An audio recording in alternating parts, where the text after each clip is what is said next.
Charles Bukowski, Au sud de nulle part, publié en 1973 sous le titre Toi, ta bière et ta célébrité.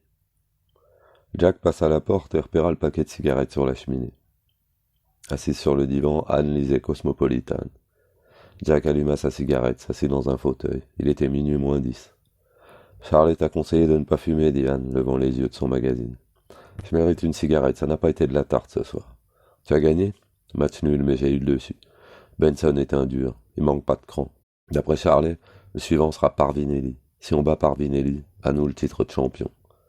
Jack se leva, alla dans la cuisine, revint avec une bouteille de bière. Charlet m'a demandé de ne pas te laisser boire de bière. Anne posa le magazine. Charlet m'a demandé, Charlet m'a dit. J'en ai marre. J'ai gagné mon combat. Je viens d'en gagner 16 d'affilée. J'ai bien droit à une bière et une cigarette. Tu es censé rester en forme. Aucune importance. Je les prends tous quand ils veulent.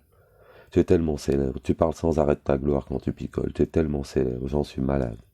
Je suis célèbre. 16 victoires dont 15 par KO. Qui dit mieux? Anne ne répondit pas. Jack emmena sa bouteille de bière et sa cigarette aux toilettes. Tu ne m'as même pas embrassé en entrant. T'as préféré filer droit à ta bouteille de bière. Tu es très célèbre, d'accord. Tu es un célèbre buveur de bière. Jack ne répondit pas. 5 minutes plus tard, il se tenait dans l'encadrement de la porte des pantalons et caleçons sur les chevilles. Mon Dieu, Anne, tu pourrais tout de même mettre du papier hygiénique dans les toilettes. Désolé. Elle alla chercher un rouleau dans le placard. Jack s'essuya puis sortit. Après quoi, il finit sa bière et en prit une autre. Tu vis avec le meilleur poids léger du monde, et tu trouves moyen de te plaindre. Il y a plein de filles qui aimeraient vivre avec moi. Et toi, tu passes ton temps à traînasser et à me faire chier. Je sais que tu es bon, Jack, peut-être le meilleur, mais tu sais pas à quel point c'est rasoir de t'entendre répéter comme un disque rayé que tu es le plus célèbre. Ah, ça te rase, hein? Oui, bordel, toi, ta bière et ta célébrité me rasent. Tu connais un poids léger meilleur que moi? Tu n'assistes même pas à mes combats. Dans la vie, il existe autre chose que les combats, Jack. Quoi? Rester le cul posé sur un fauteuil à lire Cosmopolitan? J'aime enrichir mon esprit. T'as pas tort. Il y a du pain sur la planche. Je te répète qu'il existe autre chose que les combats. Quoi? À couche? Eh bien, l'art, la musique, la peinture, des trucs comme ça. Es-tu qualifié en l'un de ces domaines? Non, mais il m'intéresse. Merde alors, je préfère être le meilleur dans mon domaine. Bon, meilleur, le meilleur. Seigneur, tu peux donc pas apprécier les gens pour ce qu'ils sont? Pour ce qu'ils sont? Mais que sont la plupart des gens? Des limaces, des sangsues, des dandys, des maquereaux, des larbins. De toute façon, tu as toujours regardé les gens de haut.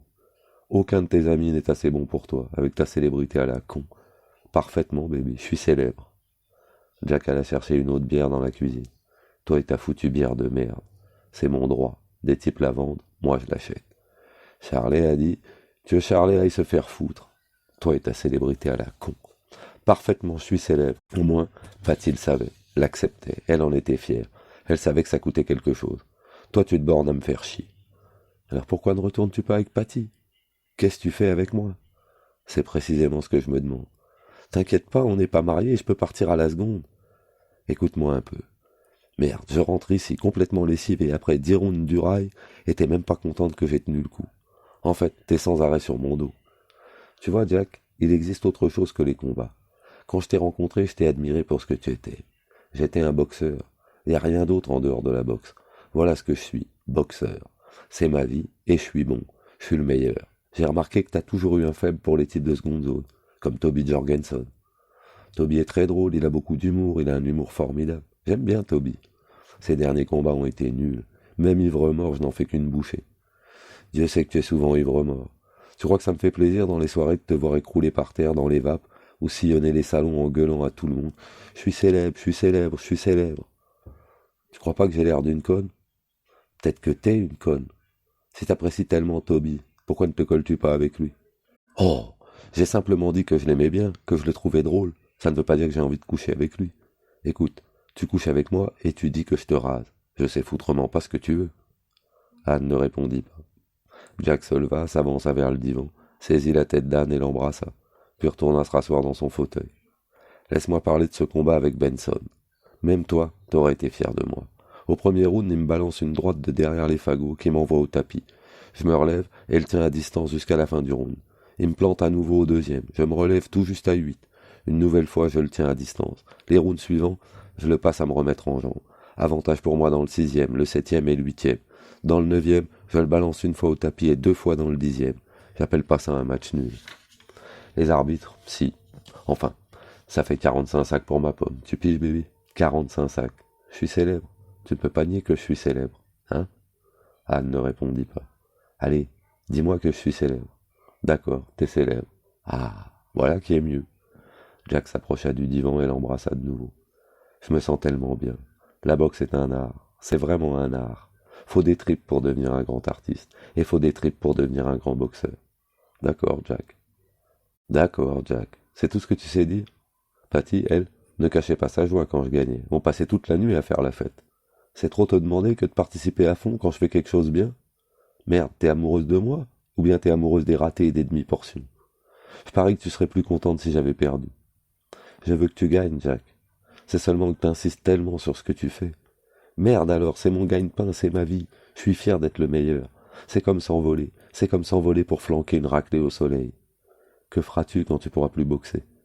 Bon Dieu, nous aurons assez de fric pour faire ce qu'on aura envie de faire. Sauf s'aimer, peut-être. Je devrais peut-être apprendre à lire Cosmopolitan. Enrichir mon esprit. Ce serait pas un mal. Va te faire foutre. Quoi? Va te faire foutre. Eh bien, c'est quelque chose que nous n'avons pas fait depuis un bout de temps. Il y a des types qui aiment baiser des emmerdeuses, moi pas. Je suppose que Patty n'était pas une emmerdeuse. Toutes les femmes sont des emmerdeuses, mais t'es la championne. Alors pourquoi ne te recolles-tu pas avec Patty? Parce que tu es là. Je ne peux héberger qu'une putain à la fois. Une putain? Une putain. Anne se leva, marcha vers le placard, sortit sa valise et commença à y ranger ses vêtements. Jack alla chercher une autre bouteille de bière dans la cuisine. Anne pleurait, elle était en colère. Jack s'assit avec sa bière et but une longue gorgée. Il avait besoin d'un whisky. Il avait besoin d'une bouteille de whisky et d'un bon cigare. Je viendrai chercher mes autres affaires quand tu ne seras pas là. Laisse tomber, je te les ferai envoyer. Elle s'arrêta sur le seuil. Eh bien, je crois que ça y est, dit-elle. Absolument, répondit Jack. Elle ferma la porte. Elle était partie. Procédure habituelle. Jack termina sa bière, puis s'approcha du téléphone. Il composa le numéro de Patty. Ce fut elle qui répondit. Patty? Oh, Jack, comment vas-tu? J'ai fait un formidable combat ce soir. Match nul, entre moi et le titre de champion. Il n'y a plus que Parvinelli. T'en feras qu'une bouchée, Jack. Je sais que t'en es capable. Que fais-tu ce soir, Patty? Il est 1 heure du matin, Jack. Tu as bu? Un peu. C'est la fête. Et Anne? On a rompu. Je ne cours qu'une femme à la fois, tu sais bien, Patty. Jack. Quoi? Je suis avec un type. Un type. Toby Jorgensen est dans ma chambre. Oh, je suis désolé. Moi aussi, Jack. Je t'ai aimé et je t'aime peut-être encore. Oh merde, vous les femmes, vous n'avez que ce mot-là à la bouche. Je suis navré, Jack. C'est pas grave. Il raccrocha, puis alla chercher son manteau dans le placard. Il l'enfila, termina sa bière, prit l'ascenseur jusqu'à sa voiture. Il remonta Normandie à 100 à l'heure, s'arrêta devant le magasin de spiritueux de Hollywood Boulevard. Il descendit, entra dans le magasin. Il acheta un pack de Michelob et des Alka-Seltzer. Puis au comptoir, il demanda une pinte de Jack Daniels. Pendant que l'employé tapait la note, un pochard s'approcha avec 2 packs de bière Coors. Salut mec, dit-il à Jack. Ce serait pas Jack Backenveld, le boxeur? Si, c'est moi, répondit Jack. Bordel, je t'ai vu te battre ce soir, Jack. T'es vraiment balèze. T'es vraiment célèbre. Merci, mon vieux, dit-il au pochard, avant de prendre son sac et de remonter en voiture. Il s'installa, enleva la capsule de la bouteille de Daniels et but une longue rasade. Puis il fit demi-tour, enfila Hollywood vers l'ouest, tourna à gauche dans Normandie, où il repéra une minette bien roulée titubant sur le trottoir. Il arrêta sa voiture, sortit la pinte du sac et la montra à la fille. Vous voulez que je vous emmène quelque part? Jack fut surpris quand elle monta. Je vais vous aider à boire ça, monsieur, mais comptez pas sur un extra. Bon Dieu, non, dit Jack. Il descendit Normandie à 50 à l'heure, citoyen pépère et troisième poids léger du monde. Un instant, il eut envie de lui dire à côté de qui elle était assise, mais il changea d'idée, tendit le bras et plotta son genou. Vous auriez une cigarette, monsieur? Demanda la fille. Il lui en passa une, enfonça l'allume-cigare. Celui-ci ressortit, et Jack l'alluma.